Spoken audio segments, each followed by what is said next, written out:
belum apa-apa, belum pulang aja, nanti Habib Rizik akan kita buka lagi kasusnya. Itu kenapa Denny Siregar dibiarkan? Kenapa Ade Armando dibiarkan? Kenapa Abu Janda dibiarkan? Kenapa Guntur Romli dibiarkan? Akan keadilan. Siapa saja yang salah, proses. Betul. Betul.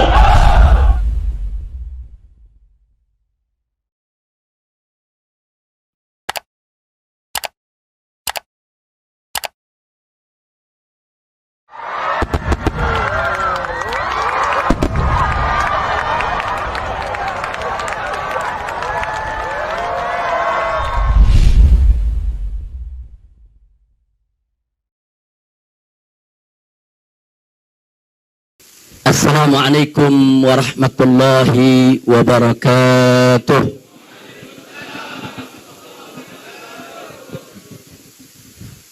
Alhamdulillah. Alhamdulillahilladzi arsala rasulahu rahmatan lil alamin. Alhamdulillah. Alhamdulillahilladzi ja'ala nabiyahu khataman nabiyyin. Alhamdulillah. Alhamdulillahilladzi yaqulu fi haqqi sayyidil mursalin. Innallaha wa malaikatahu yusalluna 'alan nabi. Ya ayyuhalladzina amanu sallu 'alaihi wasallimu taslima. Allahumma sallim wa barik alaihi wa ala alihi wa ashabihi. Ahiba'il kiram, jazakumullahu khairal jazaa ala ihtimamikum wal jamil. Fa fi hadhihi al-munasabati as-sa'idah nuqaddim lakum jami'an جزيل الشكر وأحسن التقدير. فشرفتمونا ونورتمونا وفرحتمونا. صرفتم المكان ونورتم المجلس وفرحتم القلوب.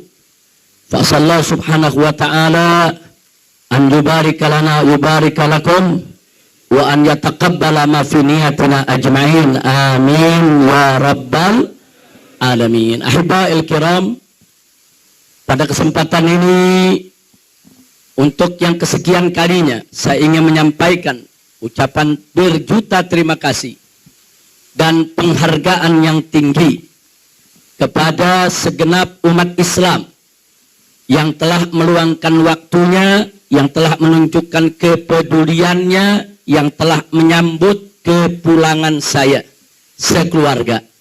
Teristimewanya untuk para habaib, para alim ulama, para kiai yang telah memotivasi, mendorong umat untuk ikut serta, yaitu di dalam penjemputan tersebut. Mudah-mudahan Allah memberikan ganjaran yang berlipat ganda kepada para habaibnya, para kiainya, para ulamanya, dan kepada segenap umat Islam. Jazakumullahu khairal jazaa.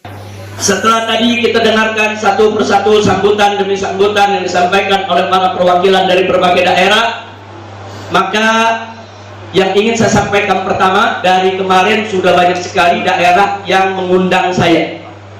Nah, tapi belum ada saya terima satupun juga. Saya hanya katakan insya Allah dalam waktu dekat secepat-cepatnya Dewan Pimpinan Pusat Front Pembela Islam di bawah koordinasi ketua umumnya yaitu Kiai Haji Ahmad Sobri Lubis yang akan membuat jadwal safari dakwah ke daerah, insya Allah. Nah, maka itu saya minta perwakilan-perwakilan daerah tadi yang memang ingin, yaitu kita sambangi, kita datangi dalam waktu dekat ini, semua koordinasi dengan Kiai Haji Ahmad Sobri Lubis, karena semua mesti tertib, semua mesti teratur. Apakah nanti Kiai Haji Ahmad Sobri Lubis akan atur dari Jawa Barat ini, dari Jakarta dulu, Banten, Jawa Barat, Jawa Tengah, Jawa Timur, sampai ke Madura, sampai ke NTB sana saudara, kemudian nanti dari Sumatera, Kalimantan, Sulawesi, sampai ke Ambon sana, dan seterusnya. Insya Allah semua jadwal akan diatur dengan tertib, insya Allah. Maka itu saya minta maaf kepada mereka-mereka yang telah menghubungi saya dari kemarin, dari semalam, sudah bahkan dari sebelum saya pulang. Nah, saya ada di Mekah, udah banyak yang kontak, Habib nanti tanggal sekian, ini tanggal sekian, ini tanggal sekian. Jadi saya minta maaf kalau sampai hari ini saya tidak memberikan jawaban. Nah, adapun besok, saudara, insya Allah yaitu hari Jumat, saya akan berusaha untuk hadir di tempat maulid Sayyidil Walid. Nah, perlu Anda tahu juga bahwa Sayyidil Walid Al-Habib Abdurrahman Al-Habib Ali bin Abdurrahman As-Sagaf juga guru saya. Beliau dulu punya majelis taklim rutin di Masjid An-Nur Tanah Abang, ya Pak.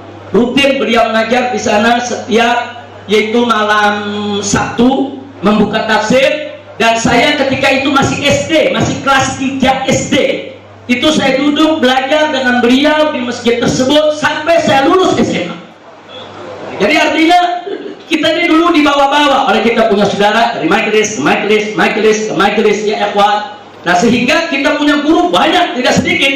Siapa guru-guru yang buka majelis, siapa guru-guru yang tablik ke sana kemari, siapa yang mengajarkan kita walaupun satu huruf, maka mereka adalah guru kita, ya ikhwan. Nah, apalagi Sayyidul Walid Al-Habib Ali bin Abdurrahman As-Sagaf, luar biasa doanya, dukungannya, bahkan pada saat beliau datang ke Mekah, saudara, ketika umroh, luar biasa dukungannya, spiritnya, motivasinya sampai hari ini tidak pernah berkurang. Jadi kalau saya menyebutkan satu persatu, saya punya sek begitu banyak, ya Pak.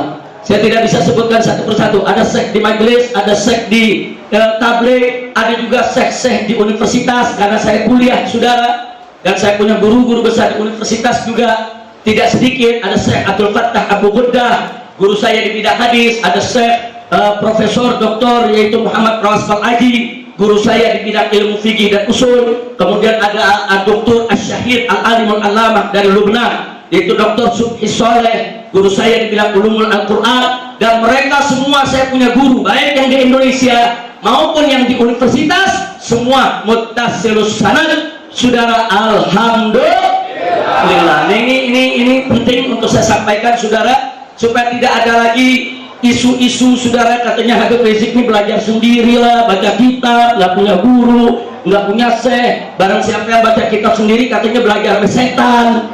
Nah, jadi ini perlu kita kemukakan. Saya punya guru sangat banyak, saya punya syekh sangat banyak. Jazakumullahu khairal jazaa. Semoga Allah memberikan yaitu ganjaran berlipat ganda kepada mereka semua. Baik, selanjutnya ya kawan, setelah saya sampaikan yang pertama tadi sangat penting sekali, berikutnya apa yang disinggung tadi oleh kita punya guru Syekhuna Al-Walid Kiai Haji Sukron Makmun, saudara, luar biasa. Beliau bukan sekedar memberikan nasihat kepada kita, tapi beliau tadi memberikan solusi untuk umat, ya ikhwan. Ya, solusi yang terbaik untuk umat, untuk bangsa dan negara, untuk pejabat dan rakyat. Buka pintu dialog. Jadi kalau berbeda pendapat bukan main tangkap. Kalau berbeda pendapat, saudara, bukan orang ditersangkakan. Kalau beda pendapat bukan orang dipenjarakan. Tapi kalau berbeda pendapat, duduk bersama, ayo dialog, ayo adu argumentasi. Apa kau punya argumentasi, apa kau punya alasan, apa kita punya argumentasi. Kita lihat siapa yang punya argumentasi yang kuat, ya Allah. Ini perlu dibuka pintu dialog semacam ini. Nah, makanya kalau sekarang ada yang teriak-teriak rekonsiliasi, rekonsiliasi, mana mungkin rekonsiliasi itu bisa digelar kalau pintu dialog tidak dibuka, saudara. Buka dulu pintu dialognya, baru bisa rekonsiliasi. Tidak ada kata rekonsiliasi tanpa dialog, ya Pak. Dialog itu penting, dialog itu penting, saudara. Dan nggak boleh penguasa itu main tangkap kanan, tangkap kiri, kriminalisasi, saudara. Nggak boleh. Justru kalau ada berbeda pendapat, mestinya pemerintah itu senang, mereka dikritisi, mereka diberikan second opinion, yaitu opini lain. Nggak sampai di situ. Para pengkritik ini umumnya, saudara, mereka punya solusi yang mereka tawarkan. Pelajari. Kalau solusi itu baik, terima, jalankan. Kalau tidak baik, saudara, sampaikan di mana tidak baiknya. Selesai. Tidak perlu ada kegaduhan di tingkat nasional. Betul? Betul? Takbir. Saudara, bicara pintu dialog ini sudah pernah saya sampaikan pada saat kita melaksanakan tabligh akbar di Masjid Istiqlal sebelum Pilkada DKI, saudara. Setelah yaitu aksi 212. Aksi 212 di tahun 2016, kemudian di bulan Januari kita membuat aksi lagi yaitu 12 Januari. Saat itu kita gelar tabligh akbar di Masjid Istiqlal. Sudah kita tawarkan. Kita sudah tawarkan kalau pemerintah mau duduk dengan para habaib, para ulama, kami siap 24 jam. Kapan? Di mana? Silakan. Tentukan tempatnya, tentukan waktunya, kami datang. Apa yang Anda mau tahu pendapat kami sampaikan. Apa yang Anda inginkan dari argumentasi kami sampaikan. Sudah kita buka dari tahun 2017. Tapi apa jawaban yang kita terima? Jawaban yang kita terima bukan pintu dialog dibuka, bukan rekonsiliasi yang dilaksanakan. Justru yang kita dapatkan kriminalisasi ulama.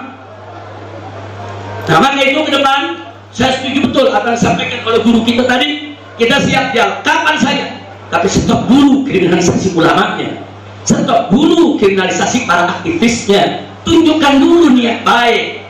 Oh, kalau mau dialog, mau rekonsiliasi, ahlan wa sahlan. Kita siap dialog, kita siap damai, kita siap hidup tanpa kegaduhan, ya kawan.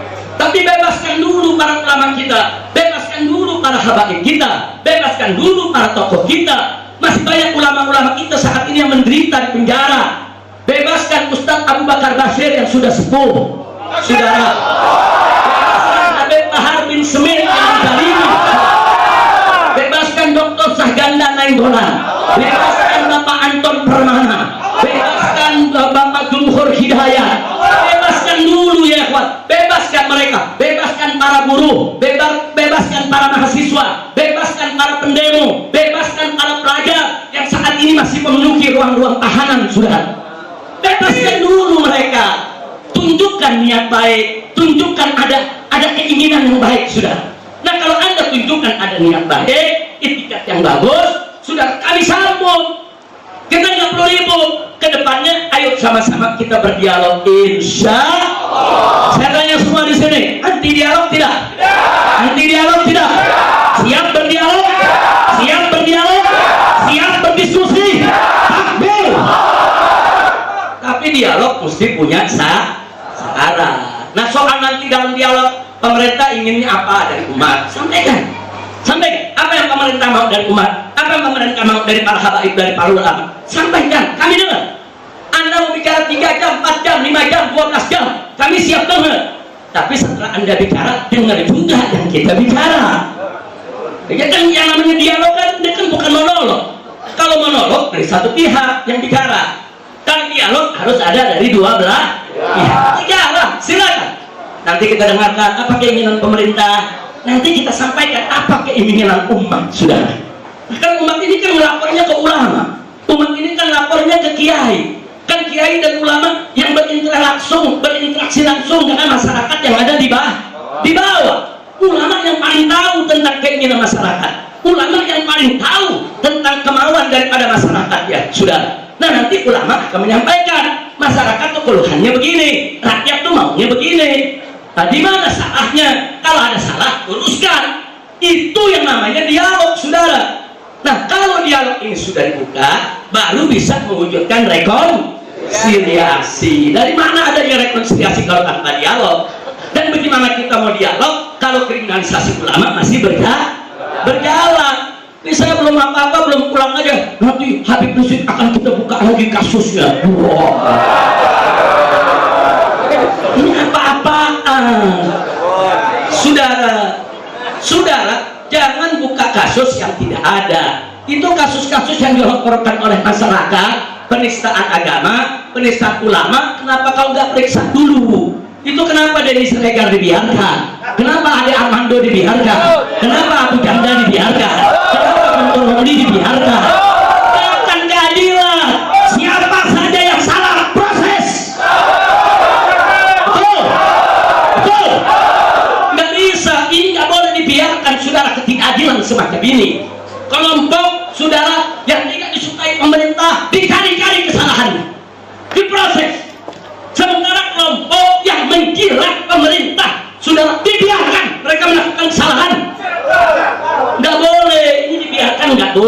ini bisa menjadi bom waktu yang setiap saat bisa meledak.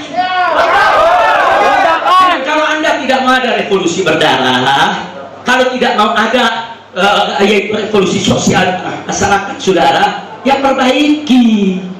Ulama selalu memberikan kesempatan. Ayo sama-sama kita perbaiki. Baiklah, sebagai penutup ya kawan, dari persoalan ini saya ingat, saudara, tadi penutup daripada ceramah Kiai Haji Makmun begitu indah. Beliau bicara soal keadilan. Saudara, keadilan ini kunci, saudara. Keadilan ini magnet yang bisa menyerap, menarik rahmat Allah Subhanahu wa Ta'ala.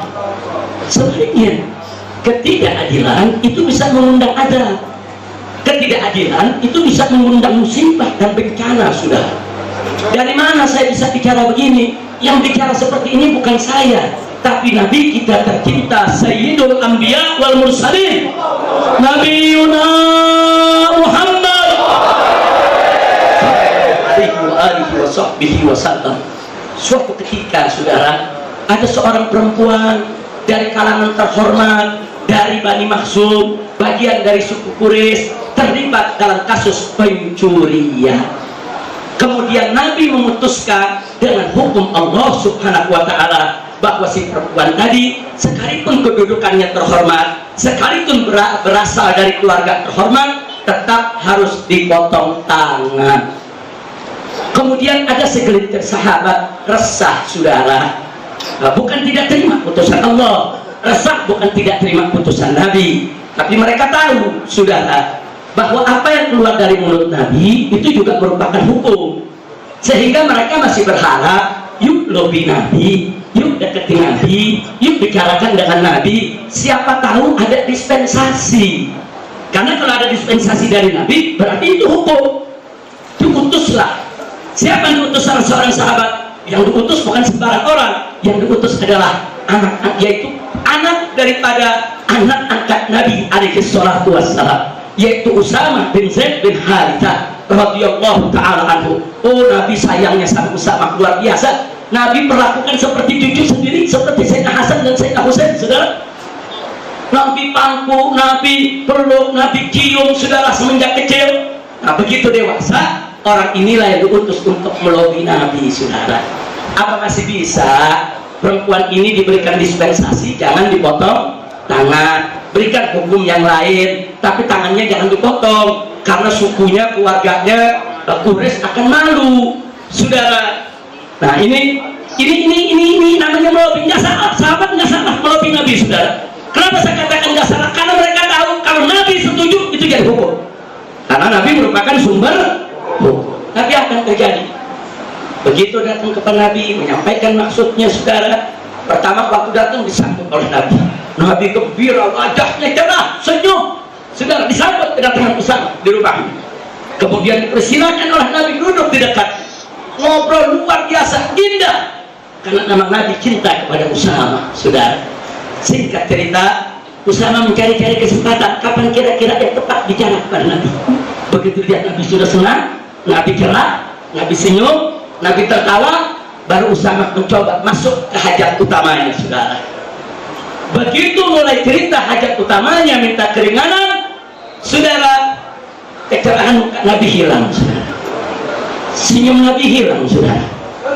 Yang tadinya Nabi senyum, cerah, hilang, saudara. Nabi dengarkan dengan seksama apa yang diminta, saudara. Setelah selesai Usamah bicara, apa kata Nabi? Ya Usamah, atasfa'u fi haddin min hududillah. Ya Usamah, kau ingin memberikan pertolongan kepada suatu hukum yang sudah ditetapkan oleh Allah.